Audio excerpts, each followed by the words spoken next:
Hello, everybody. We are switching things up. I bet you weren't ready for me to start the video off, but this is our top 3 decks of the week, and we are going to jump right into it. Are you ready, Tyler? Let's do it, man. I'm excited for this. Tell us what number 3 is, man.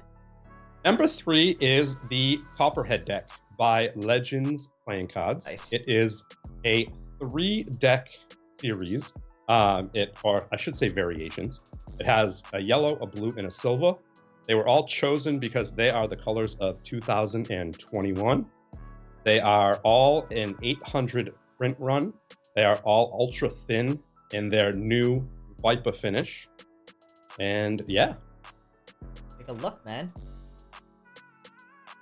I gotta say, this is actually a pretty fresh looking deck. And I do like the fact that the colors were, like you mentioned, the 2021 Pantone colors. I just wish they had used a little more contrast for that white ink on it. Yeah, dude, I'm gonna have to agree. I mean, it definitely pops a little more with the blue and the silver, but this being the only one that I did get, it definitely lacks with that contrasting colors. Yeah, I think it's cool though that Legends is really trying to get into that cardistry kind of game a little bit, showing that they can print a cardistry worthy deck with this new Viper finish and their ultra thin stock. Yeah, but like, yeah, dude, that back design looks dope, but you can't see it. Yeah, it's really hard to see, and I'll be honest, dude, it's a lot easier to see on camera. Yeah. Like it's a lot harder to see in person. And I am gonna say this, I'm gonna jump out on a limb here. This deck handles amazing. It literally is great. I've had it open for 2 weeks. I've been playing with it in this office. In the office, it gets really muggy, and the deck handles beautifully. Bravo to Legends. You know, it's super soft, super thin, and feels great. Take those jokers. Obviously, what you would expect with a Copperhead deck, even though they look like cobras. And I'm no snake expert. I also know that the word for a snake expert is not a snake expert. So, but those didn't look like Copperheads to me. But that aside, I really do enjoy the artwork on this deck so far, man. I love that they have the large central pips there. But yeah, just taking a look when you were fanning, even it looks like it really handles spectacular. And I think that's what they were going for with this, you know. And it smells good, which is kind of a shock coming from Legends, you know. But as you can see, it does have the standard court faces. Nice. And the central main ace was actually the ace of diamonds in this deck, which is kind of cool because in my head, I thought like Diamondback kind of, which is another snake. I feel like they're just throwing a whole bunch of snakes in here, even though it's called Copperhead. But I'm not going to lie. I dig it, man. I dig it. No, I love it. But look, dude, it handles beautifully. I'm really impressed. I would go out on another limb here and say I would be psyched to print on this finish. And I really think that based on the colors there, man, like the ink itself and the design looks beautiful. I'd love to see that blue and that silver. I think it would really pop nicely in person. That yellow, maybe not my favorite of them, but still a good looking deck for number 3 in the week, man. Yeah, no, I totally agree. I definitely like to see that silver in person. Yeah. And they come in at $9.85. I mean, you can't beat that. That's a steal. I mean, for an entry-level cardistry deck, $9.85 is an absolute steal. And it's worth the price to check out the new finish. Who knows, you may fall in love with it. I did. Yeah, nice. So, what do we got for number 2? Number 2, we're coming in with the Pink Panther Fontaines, which I think is a banger this week. I think a lot of people are going to be upset that it's not number 1. But with all that in mind, just gotta have to stick around and see what number 1 is as well. So let's jump into the Pink Panther Fontaines here. This deck is printed by USPCC on their premium crush stock. It is part of a 10,000 print run, as Fontaine is usual to do there, and it is retailing for $15. Obviously, with all Fontaines, it was tough to get your hands on, so you may see it a little bit higher on the reseller side, but $15 for a Pink Panther collab was actually a great price point. I was expecting it to be a little bit higher based on what we saw with some of their other collab decks, but it's awesome, man. Ready to check it out? Yeah, I'm ready. This is a good looking deck. All things considered. Yeah, I love that pink. Yeah, they really did a great job with it. And I've always, I mean, growing up with the Pink Panther story, I love the idea of this deck, and I think they really did it justice in a way that they don't always hit with some of their collabs. Yeah, I mean, Zach's got to be super excited for this collab. You know, he's definitely into, you know, a lot of toys and you know, cartoons and stuff like that. So this collab was, I'm sure, a big plus for him. Absolutely, man. You got that Pink Panther on the back leaning up against the Fontaine F, making this a one-way back design. But dude, he just looks like he's chilling, and I He absolutely doesn't love give a it. shit about anything. Absolutely not. I think the really cool thing about this too is obviously being USPCC Crush stock. It handles and fans like a dream. And being a Cardistry deck, I always like the fact that Cardists really like a crushed stock. But Fontaine has been pushing crushed stock since way back, and they've done a great job with it. Yeah. With these dope matching jokers here. I really like... Dude, I want to see Bob Ross hair on those. See, and it's funny though, because like I remember the cartoons where the Pink Panther would paint things and it would always tie into it. Being a Fontaine deck, obviously there's pretty much standard indices and pips across the deck, but what we have throughout the cards themselves for all the courts are Inspector Clouseau, the Pink Panther, and Little Man, who's like the villain in a lot of the Pink Panther cartoons. And I just love it there, dude. It's so fun.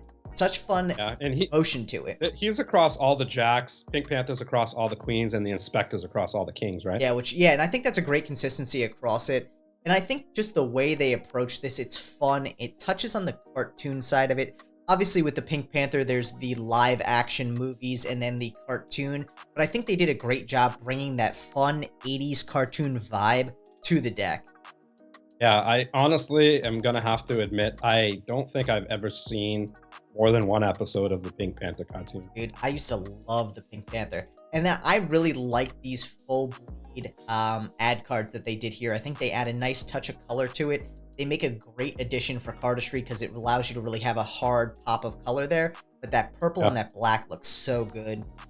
Yeah, I agree. That purple one's definitely my favorite. Yeah. That purple and pink contrast is...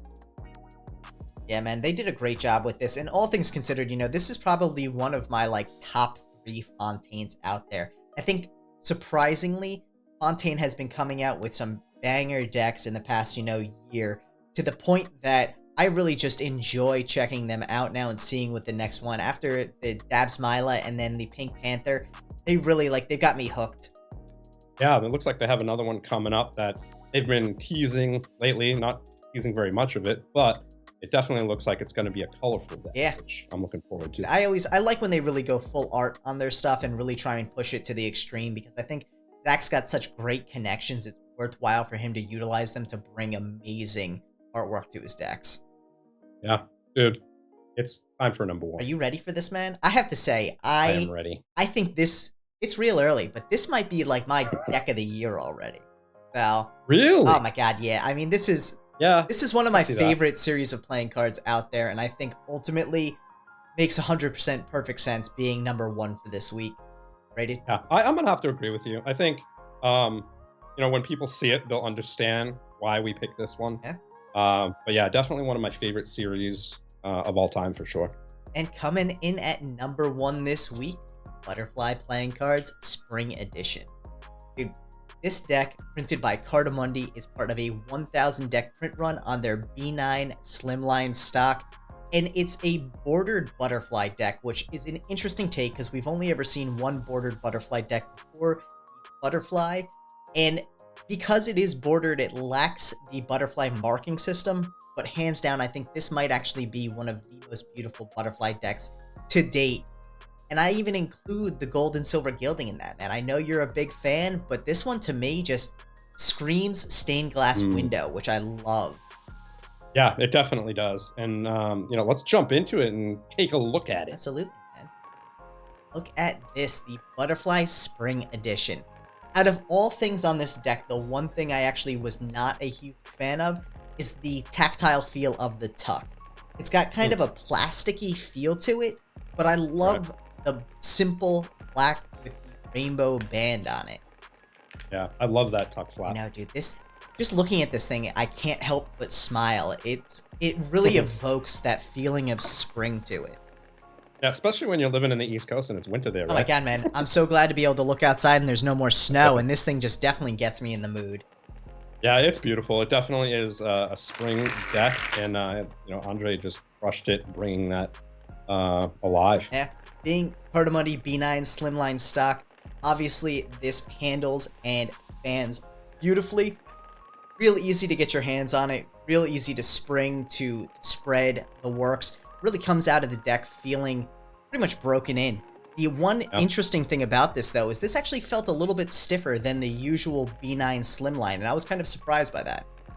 Yeah, no, I was too. I was shocked, but it handles beautifully. I loved it. Absolutely. Actually, in some points, I liked it better than the usual B9 Slimline that I'm used to. Yeah, it felt a little bit sturdier, which I was really happy to see. Yeah. And obviously, you can see a relatively standard deck being built out for Magicians. There's some recoloring on the courts, and I think Andre went with some really interesting, vibrant colors for those court recolors. I like the look of them. You got some nice kind of spring blues and greens and yellows there, but all relatively standard otherwise, except for the central pips across all the aces are beautifully done with really intricate work there. You can see, I think the Ace of Hearts is actually my favorite.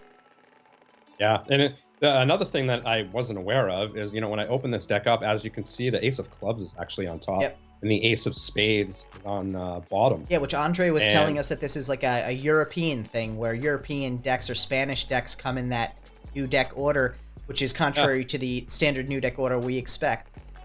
Yeah, it's definitely true, and I didn't know about it. Yeah. Got some fun, call them restyled jokers. They're basically matching jokers, but one with a texture on it, the other with a green face to it, and a double backer and a blank face card, making this a great deck for any Magician. And honestly, I think this almost might be a problem of a deck for a Magician because it's so eye-catching. People are just going to want to stare at your cards instead of talking to you and going through the routine. But dude, this to me is easily #1 deck of the month, let alone #1 deck of the week. Yeah, dude, another cool thing that I definitely have to touch up on with this deck is I'm always kind of not a fan of the, colored borders, but I was super shocked at the fact that playing with this deck, farrowing it, shuffling it for a couple days, it still didn't chip. Yeah. So it held up the border really well, and I was, impressed. And I wonder if it was just because the stock felt a little sturdier. I mean, I honestly didn't know, but it definitely held up, and I was impressed. And again, that one coming in at $24, a little bit of a higher price point, but an absolutely beautiful deck and really geared towards that Magician category. Already sold out, too. Sold out in less than 25 minutes, which is absolutely spectacular. Yep, I agree. Well, that's this week's top 3, man. I think we've picked some real winners. Let us know down in the comments below which your favorite was. Yeah. Peace.